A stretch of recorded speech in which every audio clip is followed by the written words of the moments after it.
Dhirendra Awasthi, Epstein file की आंच भारत तक पहुंच चुकी है।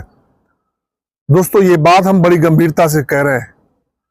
माइक्रोसॉफ्ट के को फाउंडर और चेयरमैन बिल गेट्स का भाषण दिल्ली एआई समिट में नहीं हुआ।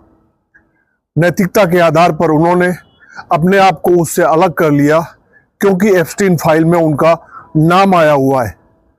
लेकिन दोस्तों, इससे पहले का घटनाक्रम भी बड़ा दिलचस्प है।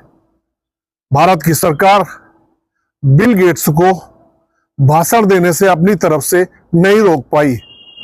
प्रधानमंत्री नरेंद्र मोदी की सरकार ये हिम्मत नहीं कर पाई कि बिल गेट्स जैसे ताकतवर आदमी को अपनी तरफ से वो रोकने के लिए कह सके।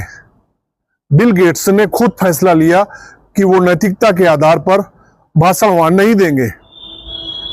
दोस्तों, क्या नरेंद्र मोदी की सरकार एप्स्टीन फाइल में चर्चा में आने के बाद इतनी कमजोर हो गई है कि बिल गेट्स को रोकने के लिए वो हिम्मत नहीं कर पाई?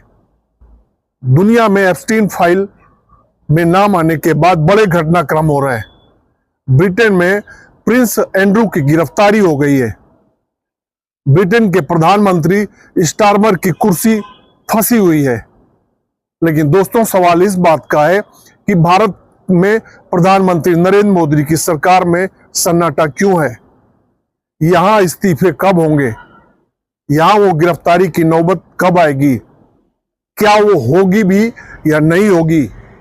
क्या मोदी सरकार में कोई नैतिकता नाम की चीज बची भी है या खत्म हो गई है?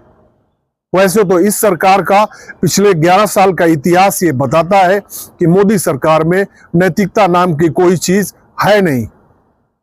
दोस्तों, एप्स्टीन फाइल में अभी ये कहा जा रहा है कि 35 लाख डॉक्यूमेंट आना बाकी है। सबसे बड़ा सवाल यह है कि जिस तरीके से हरदीप पुरी की तस्वीरें एप्स्टीन के साथ बाहर आई हैं, क्या अमेरिका के राष्ट्रपति डोनाल्ड ट्रंप के पास प्रधानमंत्री नरेंद्र मोदी की तस्वीर है? ये शक जाहिर किया जा रहा है कि 2017 में अमेरिका दौरे के दौरान प्रधानमंत्री नरेंद्र मोदी की एप्स्टीन से मुलाकात हुई, जिसकी तस्वीरें अमेरिका के पास हैं। उसी के आधार पर अमेरिका के राष्ट्रपति डोनाल्ड ट्रंप मोदी जी को धमका रहे हैं। सरकार उसी से खौफ में है। दोस्तों, इंतजार इस बात का है कि भारत में नैतिकता के आधार पर इस्तीफे और गिरफ्तारी कब होगी।